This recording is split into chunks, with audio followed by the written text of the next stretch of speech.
കൊള്ളാല്ലേ ജൈവന എന്ത് കിടിലം പടം അല്ലേ?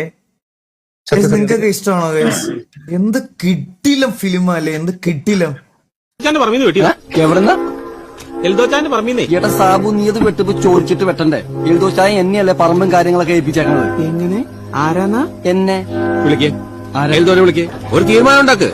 നമ്മുടെ പുതിയ പറമ്പിൽ ആദായം എടുക്കാൻ ആരേൽപ്പിച്ചത്? അത് സാബുവിനല്ലായിരുന്നു. സാറയായിട്ട് പറമ്പിന്റെ കാര്യങ്ങൾ ടോമിനെയാണ് ഏൽപ്പിച്ചത്. ഞാൻ കാര്യങ്ങൾ സാബുവിനെയാണ് ഏൽപ്പിച്ചിരിക്കുന്നത്. എടാ എൽദോ, ഒരുമാതിരി മറ്റേടത്ത് വർത്താനം പറയില്ലേ? നീ എവിടെയെങ്കിലും ഉറച്ചു നിൽക്കടാ മായിന്റെ മോനെ. ഇച്ചാന്റെ തന്തയ്ക്ക് പറയുന്നോടാ ചെണ്ടി. ആളിയുടെ തന്തയ്ക്ക് പോണോടാ.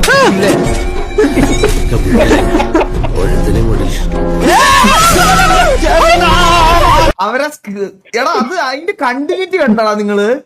അവിടുന്ന് ഒരു അടി ഉണ്ടായി വരുന്നു, അത് വന്ന് ഈ സൈക്കിൾ ഇവിടുന്ന് അടുത്ത എന്റെ ഞാനല്ല ആ താടിക്കാരനാണ്. നീ പെറുക്കി വെച്ചിട്ട് പോയാ മതി. എന്നിട്ട് കണ്ട പുള്ളിയുടെ അന്നേരം ഉണ്ടായ ഫ്രസ്ട്രേഷൻ വന്നിട്ട് അടുത്ത ക്യാരക്ടറുടെ ബാക്കി അടുത്തത് അവിടെ.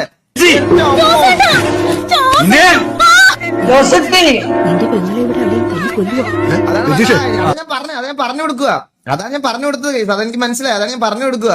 50 ഐഡിയ പെട്ടെന്ന് റീചാർജ് ചെയ്ത് ഒരു സോഡ ഞാനല്ലേ ആദ്യം വന്നേ. സോഡ വന്നിട്ട് റീചാർജ് ഉണ്ടാക്കിയാ മതി. എന്താ മോട്ട മര്യാദ കൊടുത്താൽ മൈത്താണ്ടി ഇല്ല. നീ എന്തോണ്ടാക്കണോ?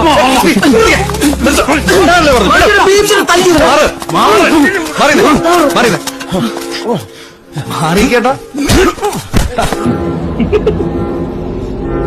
എന്നെ എന്റെ കവലയിലിട്ട് തല്ലിയവൻ ആരായാലും അവന് തിരിച്ചല്ലാതെ മഹേഷ് ബാബുനെ ഇനി ചെരുപ്പിടുകയില്ല.